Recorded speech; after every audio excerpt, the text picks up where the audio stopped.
Welcome to Roomings.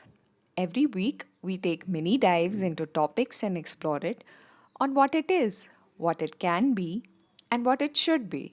We are a coach, a psychologist, and an expressive arts practitioner, and we just want to be a part of the conversation. Join us every Sunday if you'd like to ruminate or muse with us. Join us on Roomings.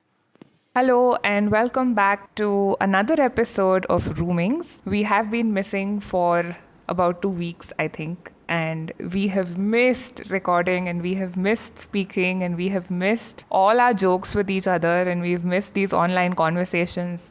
We've just missed really everything and we're so glad to be back, although today we are missing one of the most beautiful people who always has something really, really special to say. And this podcast will probably not be the same without her. She's taking a little bit of a break. Namita, we're going to try and do this without you, Namita, but we can't wait to have you back. Abha and I were just saying how we miss you. I think as we speak, we're going to probably imagine all the things that you would have said while we were speaking. Here's to that, and here's to all three of us. So, all three of us have had a really wild week, 2 weeks actually, if I can say that. We've all had really, really different experiences. We've all been running around. We've all really not had the space mentally or physically to do this, which is why we kind of honored that and we took a step back and we paused and we took a break. But we're really, really glad to be back. And since we are back and since we are back after a really long break, we thought we would dedicate today's talk to be about self-care. So a student of mine actually brought this up. She said that self-care is something that a lot of people don't really understand or don't really know and have a lot of misconceptions about. So why don't you all talk about that? And that was such a beautiful suggestion from her. And we really, really welcome all your suggestions. So whoever is listening to this, if you all do have any suggestion, please let us know and we'll try our best to include it. So, coming to the topic for today, Abha, how are you? What's been happening? How are you now? Simon, oh my god, yes, I'm missing you. I'm missing the list you mentioned a while back, every bit of it. And yes, I'm missing Namita terribly right now. I was going to tell you that this is a good time to crack all our jokes because she's not here to roll her eyes or look away or pretend to ignore us, but we also know that what also makes our jokes are jokes. Namita, we can't wait for you to come back and join us, and we hope it's really, really, really soon. Simon, I was just wondering of how serendipitous this suggestion came from your student.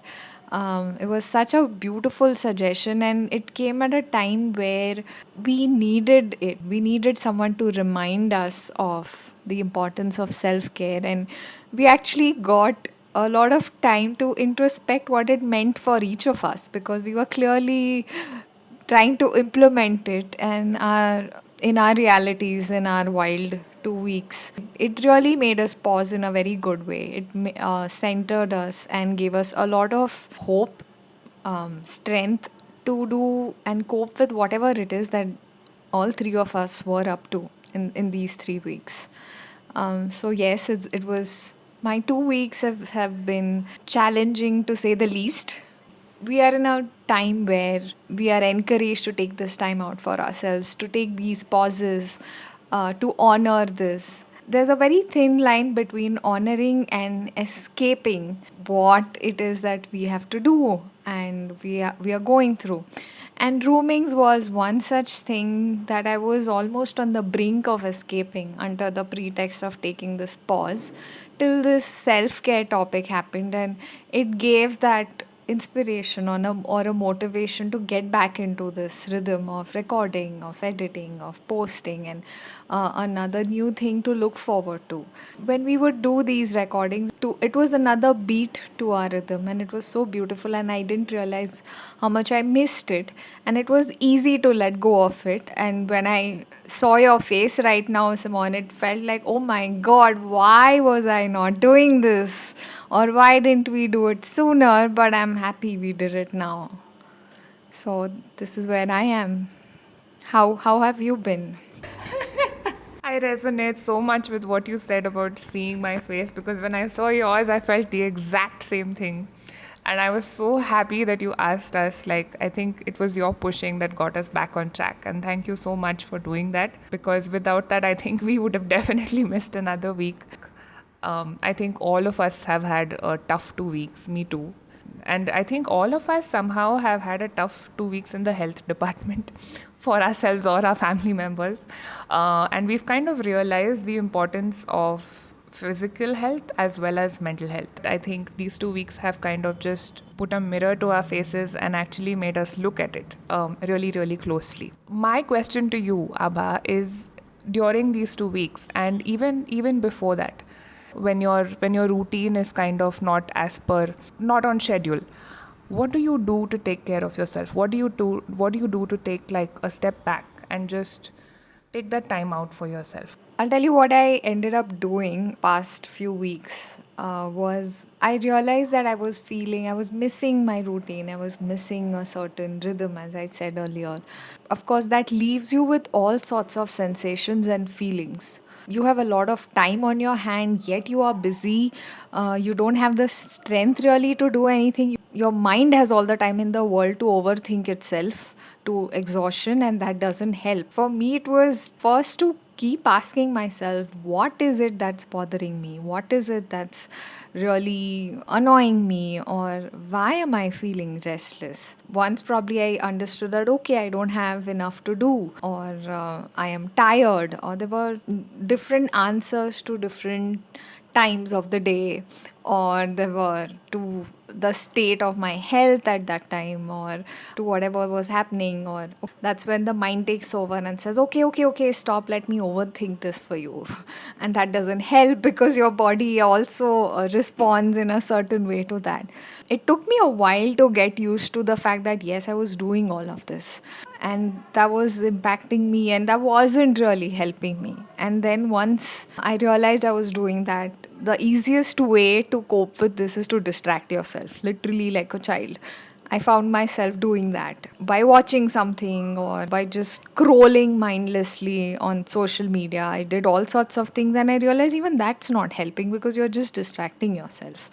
That's not really helping you calm down. That's not helping you to take care of yourself. That's not helping you to rest. I realized how underrated rest is. And again, going back to that episode we did on the different kinds of rest, I actually got time to think about it because there was a time where I needed emotional rest. I needed that social rest. There were 10 people asking how things are and replying to those, and repeating the same thing meant putting myself through the same answer and reliving that experience, however short lived it was, over and over. So, how much are you going to disclose? How much are you going to reveal? Why do you want to keep certain things to yourself? How do you not let it get to you? I realized the levels of self care through this experience, through mostly going wrong, because it's easy to tell someone, but it's equally challenging to maintain it to the T when it comes to you. For me, it just was initially about noticing where all am I goofing up. I think you couldn't have said it better. And once again, as I've said before, I resonate so much with what you've said. And I think the way you've handled the situation in the last 2 weeks has been just beautiful. And I really, really hope that I can do half of what you do if I ever were to go through the same. So the other day I was actually having a conversation with my therapist, and this kind of reminded me of that right now. She asked me actually, what are the signs that will tell you that you are not okay? For me, at that moment, I probably felt like, okay, it'll be if I isolate myself again, or if I probably have 2 or 3 consecutive bad days again. But at that moment, she just stopped me and she said, no, that is level 2. Level 1 is if you stop taking care of yourself, if you stop doing the little things that bring you joy. And for a lot of us, those little things are looked at as luxuries, but they really aren't luxuries. They are the little things that you do to acknowledge yourself, to honor yourself, to tell yourself that you are important. So she said, for example, for me, for you, Simon, she said maybe dancing to to a really old Bollywood song when you hear it on TV, or taking that long shower on a Sunday when you have the time, or calling up a friend and cracking those 10 jokes, although no one laughs, but yes, cracking those 10 jokes with the person. These are the things that you do for your own self and for the joy of just doing them. And when you stop doing these things, that is probably your first indicator that yes, something is going a little bit wrong and that you need to kind of introspect and look at what's happening again. So I think self-care is important to take care of yourself, yes, but it is also important to kind of keep yourself going, as you said, Abha, especially at times where things aren't really working out very well, or we're having a rough time or whatever. In those moments, I think self-care is even more important. That's so well put and very insightful. It makes me question something that, and this is specifically to our current situations, Sivan. And my question to you is that how was your self care any different in these 2 weeks? Did you notice that there was a difference in the way you took care of yourself? And how is it otherwise? I think it's such a brilliant question. It's only when you asked me this that I realized that self care to me, and I'm sure to everyone also and to our listeners as well, probably means different things at different times. I think when things are fine on the home front, when things are fine on the work front, when things are fine on the mental health front, that is when probably that I can dedicate time to my dancing or to my singing or to my laughing or to my calling people up and joking. But as you rightly said, there are times when you don't get that time or you don't have the energy to dance. You don't have the energy to speak to anyone. And at that time, what is self care then? And I think that is such an important point to discuss. And for me, I think in these last 2 weeks, and also in the time I think previously, whenever I have been going through something, for me, self care probably would be not to prioritize anything other than myself for that moment. Of course, there are certain times when you have to prioritize a family member or you have to prioritize someone's health or something like that. But I also at that time try to honor my own feeling, my own health, my own mental health. This has not come easy because it has come after a lot of learning where when things are rough, we kind of tend to put ourselves second. We kind of tend to not think so much about our own self, our health, our mental health, our physical health. And I think what happens is that gradually you kind of wear out. You try to take care of the other person a lot. You try to be there for the other person a lot. But I think it also wears you out. And then you are of no use to the other person or to yourself. And I think it's a cliche, but I think it's so important where in an airplane where an air hostess says, first wear your own oxygen mask and after that put on someone else's. And I think that is something that I'm consciously trying to do. And when things get rough, I keep reminding myself that my feelings are valid too. My feelings are important too. What I am feeling physically and mentally is equally important. I take time out to just check in, I think, with myself. Because if I don't check in, I tend to feel overwhelmed with what's happening. So I do check in with myself. If I do feel overwhelmed, again, this is something which I'm learning. I have started reaching out because initially what I would do is I would kind of isolate myself and I would say, no, this is something that I'm going to do on my own. And I am strong enough to kind of work through this on my own. And I need to acknowledge the fact that strength does not mean isolation, and strength does not mean that I need to go through something alone. There's a lot of strength in asking for help. There's a lot of strength in getting that help.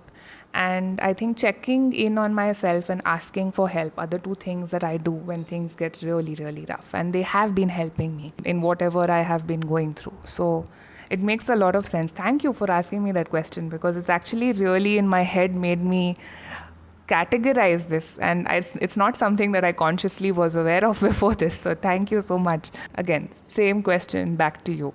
Yeah, Swan, I can't help but think about what you said about prioritizing yourself, and I think you worded it for me. It's those thin lines where It can go to a selfish side. It can be perceived in that you are being selfish, and that does lead to more complex situations in the house and with people you are dealing with or you're facing this with. It's such a tactful way to go about it. Yes, prioritizing is important, and I realize that. But how do you still go about it? How do you still be strong in your sense of asking for that space? That no, I need this time. Yes, what you're going through is important, it's valid, it's necessary, but so is mine. And especially, like you said, when you're a caregiver for someone else, when you're looking after someone else, this becomes even more difficult when all you know in that mode, so to say, is just to give. Be there physically, be there emotionally, be there mentally. No. One of the things that I found myself struggling and coping with was to stay strong or to appear strong. Big difference, and I learned this the hard way again. That what does it mean, and how do you be strong for your own self? I remember one of the days you had messaged on the group saying that Abba, even if you want to vent and share and just went out, we are here just to listen to you. And that made a difference because it's not like I got a free pass to just call up and say whatever I wanted to say. It was a subtle invite that yes, you can reach out to us. Maybe for venting, but also to say that no, I am going through this and there is someone who's there to listen to me, and vice versa. I remember that it showed me a way how to be there for you girls as well. I remember I did the same thing once with Namita. I'm like, how are you doing? And how are you coping with this? And we've all had times when our family has been going through things, and the first thing we'll do is how's your mom doing? How's your dad doing? How's this one doing? And then I realized along the way that you are the person who's taking care of the person. How are you doing in all of this? I made it a point, and I actually got into a habit because very recently that no, how are you coping? Just let me know. This is how I was even able to look at my own self and my needs, that okay, where am I? And this helped me sort of to check in with myself again, as you said, that yes, this part is annoying me, this part is worrying me, this part is upsetting me, and it's okay. A lot of things are not in your hand, and that's another thing that helped me accept that yes, most of the things aren't in my hand, but this is what I can do about it, or this is the way to give my best. And somewhere I feel giving our best is very synonymous with just giving endlessly, and that somewhere I feel a boundary of some sort needs to be formed there, that no, you can't endlessly keep giving. You need to stop somewhere. I remember in one of those days, my mom was going in a frenzy of running around and doing things, and we were all on our posts, so to say, handling certain duties and jobs. And I just took a moment and I'm like, okay, today we are cooking something, something that she liked. She just gave me a look which said something like, this is not the time for all of this. And I'm like, no, this is the time for that. We need to cook and eat this more so because this is the time. We need to take our minds away from all that is bothering us, upsetting us, and working us up and driving us up the wall. And we need to take a break and smell this because our smells have just come back. We need to celebrate the fact that we can smell and taste things, and we just need to take those few minutes out and just relish this. So let's just get on with it. And she got it, and she just, there was a smile, tired smile, but a weak smile, but there was a smile on her face which really cheered me up, and it just seemed worth it to do all of this. So these were not something I understood it one after the other or very easily. I stumbled my way through all of this. How much ever we know, it's very difficult to remind myself that yes, we know this, we've got this, we know how to get back. That rebooting of sorts took time in this case. Yes, you know what needs to be done, you just need to do it without feeling guilty. And that's one of the things that I cannot emphasize more on, the not feeling guilty about taking this time, taking this space, actually doing something. You've put that so beautifully, Abba. And I can actually imagine your mom giving that tired smile when you all could actually smell and taste for the first time after so long. And I completely agree with you when you talk about the guilt aspect, because I think a lot of us struggle with that. Nah? It's all about the guilt and how can I put myself first in such a situation when someone else needs me, or I should always be there for someone else. I even talk to my students about the fact that even if you want to share something with someone, always ask them if they are open to listening at that in that moment, because sometimes they can also probably be going through something and they probably aren't in the space where they can listen to you. So before sharing, always ask the person if they are, open to listening. And I think one thing that I also want to talk about is sometimes you just don't have the energy. Sometimes things are really so bad that there is no time and space for self care. And I think even that comes with guilt, because what happens is sometimes, especially if you've learned this the hard way and if you've learned self care the hard way, there will come a time in your life probably where you will be going through something and you do not have the energy to probably take care of yourself on a certain day or on a couple of days. I think we both would like to tell our listeners that it's okay if that happens as well. Please don't feel guilty about the fact that, oh my god, I've not taken care of myself today, and I've not journaled today, and I've not meditated today. And it's okay. It's okay to give yourself a break even from self-care, I think. And I think it's important we acknowledge that as well. What say, Abba? Couldn't agree more. We need to cut ourselves the slack of giving ourselves the perfect self care that is required. Because there were days where you just want to lie around or just do things very mechanically, and you need to honor even those aspects of it. There's no right or wrong way in this whole journey of self care. It's an ongoing thing. Whatever you feel is right, so long as you're not harming anyone, so long as you're not treading on anyone's toes. When we are mindful about placing boundaries for ourselves, we need to be mindful about the boundaries we may cross, or unknowingly or knowingly, in this process. So it's a two-way street, guys. And perceptions are very tricky in this part. It's not selfish to prioritize yourself. It's really not. And it's very important. And please, guilt free, just like the dessert you guys are going to have this weekend, I'm sure. And I hope you guys find your versions of self care. I hope you stick to it. I know some these times are tough, these times are challenging and worrisome. Please do reach out to us with your versions of self care. If you want to share anything with us about how you go about it, anything you're struggling with, anything you find challenging, and in any way, if we can be there for you through our virtual mediums of Instagram, do let us know. Our page is Happy Roomings on Instagram, and you will find us on YouTube and Spotify as Roomings.